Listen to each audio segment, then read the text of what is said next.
Hi, you guys. It's Tuesday, and I'm on the road. Yes.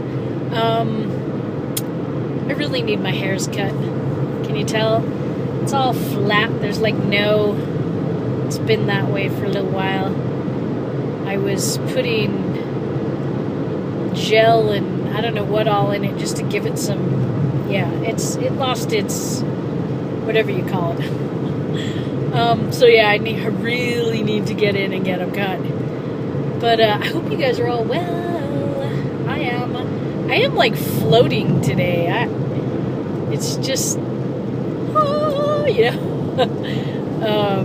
yeah, just days ago I was like, oh my God, like anything else. There's just a lot of drama, it seemed like, I just couldn't, it wasn't my drama necessarily. It was even just people around me, but it affects you, you're just like, dang, anything else? But the weather's been beautiful. It's awesome. My patients are doing pretty well. The other nurse that I see her patients for supervisory visits, we have one that's not doing well. I went to the hospital to go see him on is it Friday? Thursday. He's in the ICU. They airlifted him in. Yeah, he's not doing well. So I think I'm going to try to stop in and see how he's doing today. And then what else do I have going on? I need to stop in at the Girl Scout office and pick up some pamphlets that came out that they told us, oh yeah, pick them up for your troop, and it's volunteer appreciation. I know it's Nurses Week and whatever else you can imagine, so I went to a service unit meeting last night, and they gave us these, like the reusable shopping bags, the Girl Scouts and all this, but I didn't get one for my, the lady who did our cookie sales this year, and I really want to get her one of those, so I was going to go ask about that, and I have a bit of relief, because the tea party is over, and it's time to move on to the next whatever might lie ahead. Yeah. If you would have talked to me a few days ago, I was like, Calgon, take me away. I need a vacation so bad. It was like, just trying to get doctor's letters and pull things together for the tea party, and it's just amazing. And I have to talk to you more about the tea party. So Saturday was the tea party. I posted the video of the event, and it cut me off at the end. I know, I didn't have time because there's so many other things I had to do. I actually took photos, so I had to crop photos to a little bit smaller. Those were weird looking things.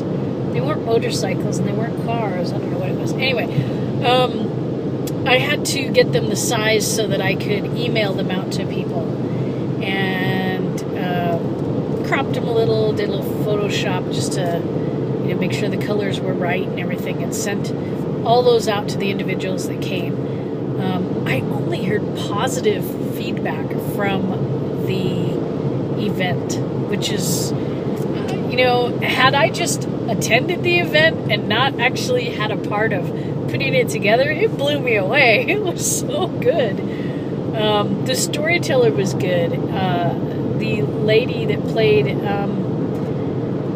our founder,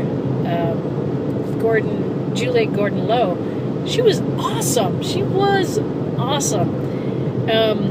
So when we show up that day, I ended up talking them into the lady that was unlocking the door, a 2-hour prep time instead of a 1-hour prep time. Thank God I did that. There was no way we could pull all that together in an hour.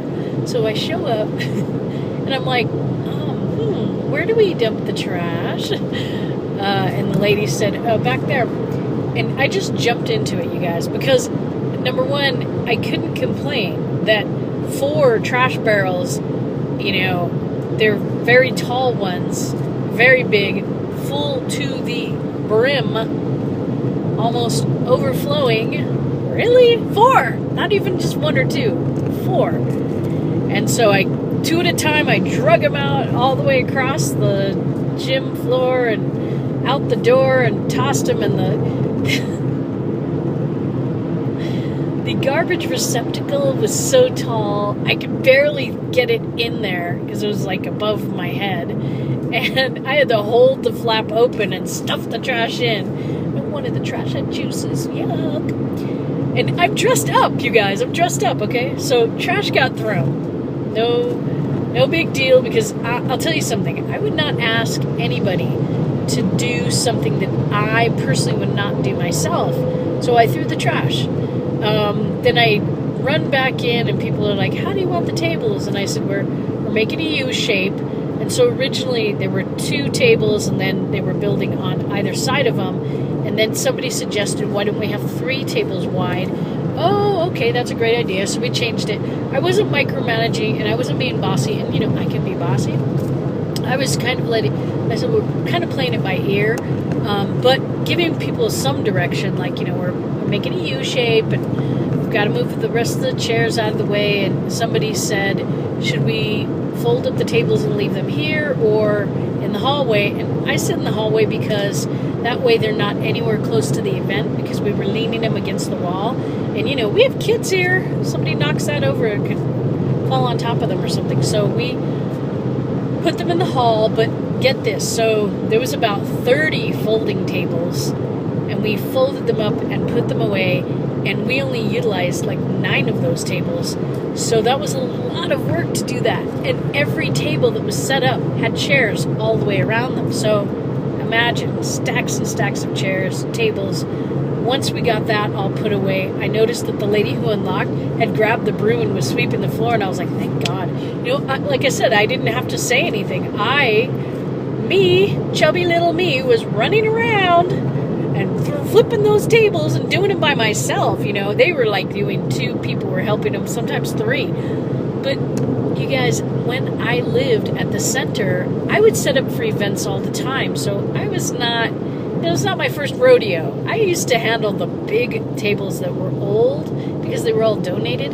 They used to be really heavy. These were like lightweight compared to those. So, it was like flip, flip, flip, and I think people saw how hard I was working. And I'm like 20 years their senior, these are young ladies. So they just hopped to it. Everyone just moved, and I seriously was running back and forth. And, my 73-year-old mother was stacking chairs. So people pulled it together and was focused on let's get this done. We got everything put together. They put beautiful tablecloths. The back 3 tables had different, they had colors to their tablecloth, and then the ones on the side were like an off-white. Everything came together, and it was just beautiful, and it was elegant, and the speakers were wonderful, and it just went down, Before I knew it, it was over with, and we had to pull all those tables back out again. But I have to tell you something in the event. It almost made me cry. I was like, oh my God, that's too cute. So the lady who played Juliet Gordon Lowe, she was singing some Girl Scout songs, and she sang these 2 songs that I actually taught my girls, and one was called Girl Scouts Together, and the other one is it's called G for Generosity, and you actually spell out Girl Scouts, and every letter has something. So the first song that she sang was Girl Scouts Together, and that's an old traditional Girl Scout song. And I think she asked if anybody knew the song, and hands went up, because I taught my troop that song, and there were like 10 girls from my troop there. So next thing I know, my niece Jewel and her friend Madeline, who shares my birthday, by the way, the 2 of them were standing up singing with Juliet Gordon Lowe, and for the whole group, I think then they got a little bit shy because I think they thought the other girls were going to join them, and they were like the only ones up there. So they were just like, but they were singing with her, and I was like, oh my God, that's so adorable. And then when she sang the next song, G for Generosity, my girls jumped out of their seats because this is a song that's, we sing it, we're shouting, and we're, really excited about it. So when all my girls got up and stood with her to sing it, I got up with her too, and I got up there and sang. And it just surprised me because some of these girls are not that outgoing, and they got in front of a crowd to do this, but they were just that inspired, and that's the cop turning around. No, he's not. I always said it like 2 or 3 miles over. We're good. Anyway, sorry. So everyone was very much inspired and excited, and it was thrilling. It was a very, very fun event. And it just tickled me, I was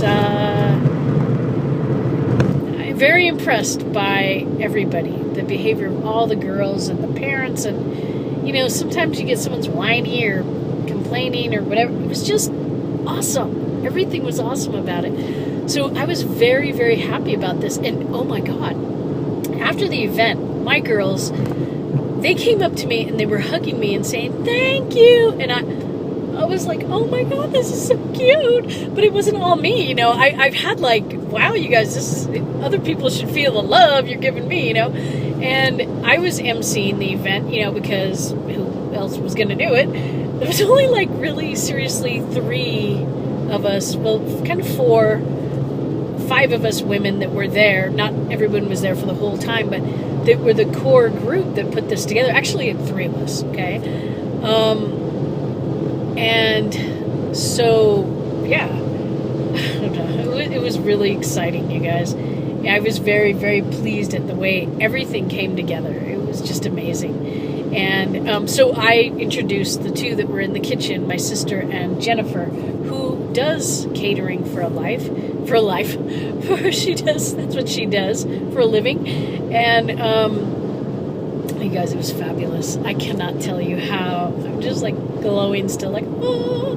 And I received emails thanking me for putting that on. We in Girl Scouts have to volunteer to put on an event to make something happen for the Girl Scouts. The councils it was the 100th year anniversary, so the council had a lot of events this year, but next year they're going back to, you know what, if our volunteers don't put it on, then it's not going to happen. Really? Your volunteers work.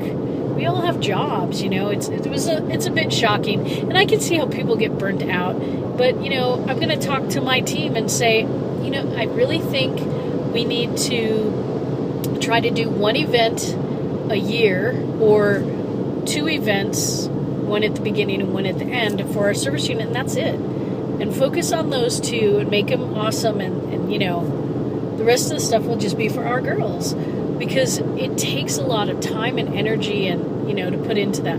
But it was so worth it. Oh my gosh, it was worth it. And we were kind of okay on the budget. And I say it that way because the service unit was supposed to give us $50 to our budget. We charged $6 per couple, and it ended up being $150.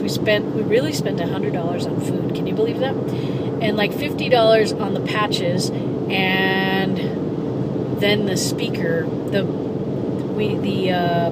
professional storyteller, she was actually $100. Yeah, that's what kind of pushed our budget out of this. So they were going to give us $50, so that let us. Everyone was so happy about going, though, that last night when I went to the service unit meeting, they told me they were going to give me the $100. I was like, oh, okay, cool. Because they were like, well, our volunteers shouldn't have to be paying for this, but we wanted it to be awesome. Anyway, I've gabbed on way too long. I got kind of gabby after I had my second cup of coffee this morning, my poor patient. Anyway, I will talk to you guys later.